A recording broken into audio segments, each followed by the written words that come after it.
Class 9 physics लेते हैं। Physics का टॉपिक लेते हैं हमारा आज फिजिक्स। हम लोगों ने रिफ्लेक्शन ऑफ लाइट स्टार्ट कर दिया था, तो हम रिफ्लेक्शन ऑफ लाइट को आगे कंटिन्यू करेंगे। ठीक है, रिफ्लेक्शन ऑफ लाइट। तो रिफ्लेक्शन ऑफ लाइट आपको पता है क्या था। रिफ्लेक्शन ऑफ लाइट में हम लोगों ने इसके रिफ्लेक्शन पढ़ लिया था कि एक सरफेस होता है, शाइनी सरफेस, उसमें टकराती है लाइट और इंक्लाइंड होती है और रिफ्लेक्ट होती है, उसको हम लोग क्या बोलते हैं, रिफ्लेक्शन ऑफ लाइट बोला जाता है। ठीक है, तो थोड़ा हम इसमें आगे देखते हैं और हमारे पास क्या दे रखा है। इसमें हमारे पास आज का जो टॉपिक है वो है image formed in a pair of mirror. अभी तो आप एक मिरर के बारे में करते हैं, एक मिरर में इमेज कैसे बनेगी, लेकिन अगर हम आप देखते हैं कि आपके पास पेयर यानी दो मिरर है तो वो उसमें इमेजेस कैसे बनेंगे। आपके पास टॉपिक है आज का पेयर ऑफ मिरर। अगर दो मिरर दिए गए हैं तो दो मिरर को कैसे कैसे रखा जा सकता है। देखो, दो मिरर है उसको ऐसे भी रखा जा सकता है एंगल बना के, दो मिरर है उन्हें आपस में पैरेलल भी रखा जा सकता है, दो मिरर है उन्हें परपेंडिकुलर की फॉर्म में भी रखा जा सकता है। तो सिंपली मैं आपको फॉर्मूले यहाँ पे बता रही हूँ। अगर दो प्लेन इस तरीके से रखे गए, इंक्लाइन रखे गए हैं, तो आपके पास फॉर्मूला जो होगा वो होगा यहाँ पे n = 360 अपॉन थीटा। यहाँ पे हम जो n ले रहे हैं ये आपके पास होगा नंबर ऑफ इमेज, कितनी इमेज बनेगी, एक ऑब्जेक्ट की कितनी इमेज बनेगी अगर आपने दो मिरर को इस तरीके से रखा होगा। तो कुछ ना कुछ एंगल बन रहा होगा ना बेटा यहाँ पे, तो उस एंगल के हिसाब से आप बता रहे हैं। तो वो कहता है कि आपकी नंबर ऑफ इमेज अगर ऑड बन रही है ऑब्जेक्ट के हिसाब से ऑड, तो ये ऑड के लिए फॉर्मूला हो जाएगा। और अगर इवन बनेंगी या इसको कह सकते हैं असिमेट्री, अगर इससे एसिमेट्री मतलब बराबर नहीं है तो वो आपका इस फॉर्मूला को फॉलो करेगा। अगर इवन है यानी सिमेट्री में रखा गया है तब आपका n-1 हो जाएगा फॉर्मूला। ठीक है, ओके। नेक्स्ट तेरा था हमारे पास कि इमेज आप अब उसको पैरेलल रखेंगे। अगर मैं पैरेलल रखती हूँ बेटा तो पैरेलल का मतलब हमारे पास थीटा क्या हो जाता है। अगर मैं उसको क्या रख रही हूँ, पैरेलल रख रही हूँ, तो थीटा इसका मतलब है क्या हो जाएगा, कोई एंगल नहीं बनेगा, तो ये हो जाएगा आपके पास 0। तो हमारे पास हो जाएगा n = 360 अपॉन 0। और हम जानते हैं कि हम 0 की वैल्यू इन्फिनिटी होती है, तो आपका आंसर आ जाएगा इन्फिनिटी। अगर आपने पैरेलली किसी इमेज को रख दिया, पैरेलली रख दिया है, तो इमेज बहुत सारी बनेंगी। यानी एक ऑब्जेक्ट होगा, उसकी इमेज यहाँ पड़ेगी, यहाँ वो ऑब्जेक्ट बनाएगा, फिर उसकी इमेज यहाँ बनेगी, फिर उसकी यहाँ बनेगी, ऐसे करके बहुत सारी इन्फिनिटी इमेजेस बनाई जा सकती हैं। लेकिन अगर दो मिरर है उनको 90 डिग्री इस तरीके से रखा गया है तो इमेजेस आपकी कैसे बनेगी। देखो n = हो जाएगा 360 अपॉन 90। ठीक है, कितना आया 4। लेकिन क्या होगा, एक तो ऑब्जेक्ट है ना, तो ऐसा करेंगे 4 आ गया ना, इवन नंबर का था ना, इवन नंबर आएगा। तो अगर आपके पास इवन नंबर आता है तो आपने क्या करना है, उसको माइनस कर देना है। तो n-1 यानी कि 4 - 1 = 3। तो आप याद रखेंगे अगर 90 है तो 3 इमेजेस बनेंगी, एक ओवरलैप हो जाती है यानी एक इमेज के ऊपर दूसरी इमेज हो जाती है, तो हमको इवन को क्या करना पड़ता है, माइनस करना पड़ता है। तो कुल मिलाकर आपको जो इमेजेस दिखाई देंगी वो 3 इमेजेस दिखाई देंगी। अगर आपने उसको पैरेलल रखा है तो इन्फिनिटी बनेंगी, और अगर आपने उसे इंक्लाइंड में रखा है तो यहाँ पे जितना थीटा होगा वो रखना है। सपोज अगर आपके पास दे रखा है थीटा = बनाएंगे 72, तो आप रख दोगे 360 अपॉन 72। ठीक है, तो कितना हो जाएगा, 2 इमेजेस हो गई। तो यानी ये n-1 यानी कि 1 - 1 यानी कि 0, कोई इमेज नहीं बनेगी अगर आपने 72 डिग्री पे रखा है तो। ठीक है,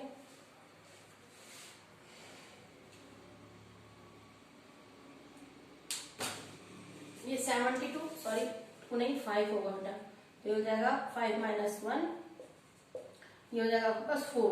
तो आपके पास अगर 72 एंगल रखा हुआ है तो आपके पास कम से कम एटलीस्ट 4 इमेजेस बन जाएंगी। अंडरस्टैंड, इस टॉपिक को इतना ही समझेंगे। अब चलते हैं आगे की तरफ।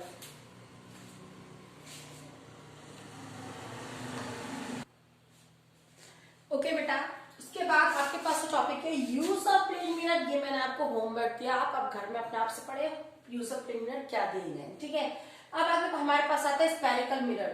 ठीक है, अब हमने क्या करना है, स्फेरिकल मिरर 2 तरीके के होते हैं बेटा, एक होता है कॉनकेव, एक होता है कॉन्वेक्स।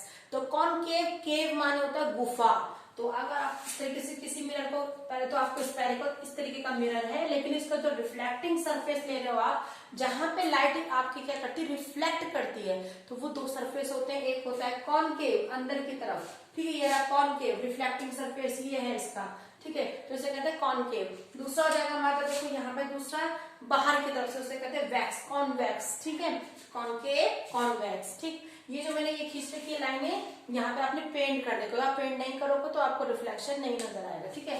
चाइनीज सरफेस बनाने में सिल्वर पेंट कर देते हैं हम लोग, ठीक है। तो कॉनकेव कॉन्वेक्स, ठीक है। इसके बाद आपके पास कुछ टर्म्स आई हैं, जैसे फर्स्ट वन देख लेते हैं। पहला है यहाँ पर प्रिंसिपल एक्सिस। तो अगर आपकी रिफ्लेक्टिंग, मैंने कॉनकेव का डायग्राम लिया है यहाँ पे, कॉनकेव का डायग्राम, तो देखो ये लाइन जो आपको दिखाई दे रही है, ये लाइन, इसको कहा जाता है प्रिंसिपल एक्सिस। ये एक इमेजिनरी लाइन होती है जिसमें हम अपने जो स्फेरिकल मिरर के अदर पार्ट्स होते हैं या अदर जो उसके नेमिंग है उसको कंसीडर करते हैं, या जहां पे इमेजेस बनाई जाती हैं, ऑब्जेक्ट को खड़ा करा जाता है, ऑब्जेक्ट रखा जाता है, तो उसको हम प्रिंसिपल एक्सिस कहते हैं, ठीक है। तो यहाँ पे देखो ये इस साइड को पोल कहते हैं हम लोग, ठीक है। उसके बाद हमारे पास होता है centre of curvature. Centre of curvature, अगर ये पूरा स्फेरिकल मिरर है तो यहाँ से यहाँ पे इसका सेंटर होगा, उसको कहा जाता है सेंटर ऑफ कर्वेचर, ठीक है। सेंटर ऑफ कर्वेचर से लेके पोल की दूरी को कहा जाता है रेडियस ऑफ कर्वेचर, ठीक है। और अगर रेडियस ऑफ कर्वेचर कहा जाता है तो अब हमारे पास है ये एफ क्या है मैम, एफ माने होता है फोकस। फोकस किसका बनेगा, इमेज का फोकस बनेगा। आप इस डायग्राम को यहाँ पे कंसीडर करेंगे, देखिए, ठीक है। ये लाइट आती है, आने के बाद टकरा के कहीं ना कहीं तो जाएगी ना बेटा, तो कहीं टकरा के ये गई आपकी नीचे की तरफ। अगेन आप एक और लाइन को पास करते हो, वो भी टकराती है और टकरा के चली जाती है यहाँ नीचे की तरफ। नीचे से भी कोई लाइट टकराती है, वो चली जाती है ऐसे ऊपर की तरफ, ऐसे टकराती आ जाती है ऊपर की तरफ। जहां पे आके ये पॉइंट मिलता है, सारी लाइन एक जगह पे आके फोकस मिल रही है, उसको कहते हैं उसका फोकस, ठीक है। और यहां से लेके फोकस से लेके पोल तक की दूरी को कहा जाएगा focal length, okay. I think आपको समझ में आ गया होगा, इसे यहां से आप कहते हैं फोकल लेंथ, ठीक। इसके बाद हम कंसीडर करेंगे कुछ रूल कि स्फेरिकल मिरर में लाइट को किस तरीके से पास कराया जाएगा। कोई लाइट अगर कहां से पास होगी तो क्या आपका इमेजेस कहां पे बनेंगी, ठीक है, लाइट के मतलब रिफ्लेक्शन कहां पे होगा। तो अब हम देखते हैं नेक्स्ट किसकी रूलिंग क्या होगी, ठीक है। नाउ लेट्स कंसीडर, अब हम आगे कंसीडर करने जा रहे हैं उसकी रूलिंग, किस तरीके से रूल, मतलब क्या रूल बनाए गए हैं, लाइट कहां से पास होगी, कहां जाएगी, आपको पता होना चाहिए। सबसे पहला पॉइंट है, अगर आपकी लाइट सेंटर ऑफ कर्वेचर पे, यानी जो आपकी रे है वो सेंटर ऑफ कर्वेचर पे पड़ती है, तो रिफ्लेक्ट कहाँ होगी। अगर आपने इस तरीके से कोई डायग्राम ड्रॉ किया है, यानी कि आपने कॉनकेव मिरर बनाया है, तो आपके कहाँ पे ड्रॉ होगी, जरा इसको देखते हैं। तो ये आपकी देखो सेंटर ऑफ कर्वेचर पे जहां से आई है वहीं से वापस चली जाएगी। सेंटर ऑफ कर्वेचर से लाइट आती है तो सेंटर ऑफ कर्वेचर से ही वापस चली जाती है। अगर वो पैरेलल होती है प्रिंसिपल एक्सिस के, तो देखो ये लाइन है, ये लाइन आपकी प्रिंसिपल एक्सिस है, ये प्रिंसिपल एक्सिस हो गई। अगर इस लाइन के पैरेलल कोई लाइन आती है तो वो फोकस पे आके गिरती है बेटा, ठीक है, वो आ जाती है आपके फोकस पे, ठीक है। नेक्स्ट देखो, अगर कोई लाइन आपके फोकस पे, अगर कोई लाइन आपकी रे आपकी फोकस पे होके जाती है तो क्या होगा, वो पैरेलल हो जाएगी, जस्ट इसका अपोजिट वो आपका प्रिंसिपल एक्सिस के पैरेलल लाइन ड्रॉ करेगा, ठीक है। अगर कोई रे आपकी पोल पे आके गिरती है, तो अगर वो सीधे पोल पे आके गिरती है तो वो तुरंत आपका इस तरीके से एंगल आई एंगल आर बनाते हुए, यानी कि रिफ्लेक्शन के पैरेलल को पूरा फॉलो करते हुए आपकी बाहर निकल जाएगी। तो फिलहाल हमारे पास एक्चुअली इतना ही था, ठीक है। बाकी हमारे पास इमेजेस दी गई है, उसको हम लोग कल कंसिडर करेंगे कि इमेजेस आप कैसे कैसे बनाओगे। एक और चीज मैं आपको बता दूं, ये तो हम कॉनकेव का पढ़ रहे हैं, लेकिन अगर इसी डायग्राम को कॉन्वेक्स के लिए बनाया जाएगा तो कैसे, कॉन्वेक्स की इमेजेस कैसे बनती है, जरा वो आप देख कंसिडर कर लो, ठीक है।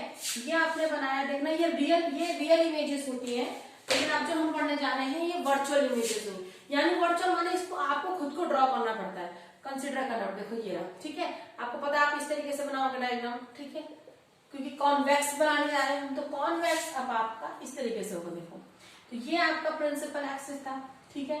आपने फोकस में, आपको बता रहे फोकस कैसे होगा, ये लाइट टकराएगी, ठीक है, और ये लाइट चलेगी आपकी टकरा के, ये लाइट टकराती, लाइट चलेगी ऊपर, ये लाइट टकराई, ये चली गई ऊपर, इस तरीके से जाएंगी ना, सरफेस पर टकरा के, अंदर की तरफ तो नहीं जाएंगी। ये आ गई आपकी यहां से ऐसे ऊपर, ठीक है, ये लाइट होगी आपकी ऐसे नीचे, ये भी नीचे आनी चाहिए ऐसे, ठीक है। अब आप क्या करोगे बेटा, प्रिंसिपल एक्सेस को इधर के लिए कंसीडर करो, बढ़ा दो, क्योंकि इमेजिनरी लाइन है, आप इसे ड्रॉ कर सकते हो। देखो जितनी इमेजिनरी लाइन होगी इसमें आपको अपने आप से ड्रॉ करनी है, तो वो आपकी इस तरीके से आप इमेजिनरी लाइन को ड्रॉ करोगे। तो इसको थोड़ा सा बढ़ा देते हैं, मैं बढ़ा के लेके आती हूँ। देखो ये यहाँ पे आकर टकरा रहा है, इसको बढ़ा के लेके आते तो ये आप यहाँ पे आ रहा है, इसको बढ़ा के लेके जाओगे तो यहाँ पे ये बनेगा यहाँ पे इसका फोकस। समझ में आया? तो ये इमेजिनरी है, यानी इसको कहते हैं वर्चुअल इमेजेस बनेंगी, और आपका कॉनकेव में रियल इमेजेस बनेगी, जहां पे वो रियल आपको मीट होते हुए नजर आएगा, तो इसको कहते हैं कॉन्वेक्स। इस तरीके से इसका फोकस बनेगा बेटा, ठीक है। बिहाइंड द मिरर, ये मिरर था बिहाइंड द मिरर, और जो मैं पहले बनाई थी कॉनकेव की वो फ्रंट ऑफ मिरर, ठीक है बेटा। आगे कंसिडर करेंगे कल हम नेक्स्ट टॉपिक इसकी इमेजेस कैसे कैसे कहाँ पे अगर मैं ऑब्जेक्ट को रखती हूँ इन्फिनिटी पे रखा जाएगा, कहाँ आप ऑब्जेक्ट को रखेंगे उसके प्लेसिंग के हिसाब से कल हम उसकी इमेजेस देखेंगे।